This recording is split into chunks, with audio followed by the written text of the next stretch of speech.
There was a time when rap meant pain, the streets, the struggle, the truth. Rappers with one cheap mic and a simple beat spoke for the people.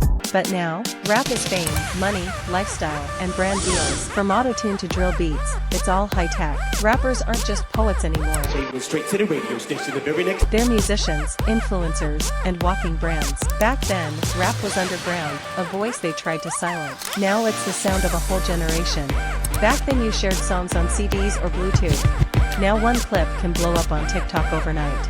Rap is still rap, just wearing new clothes. It used to speak pain, now it speaks dreams. But one thing never changes. It's always real talk. Hold up.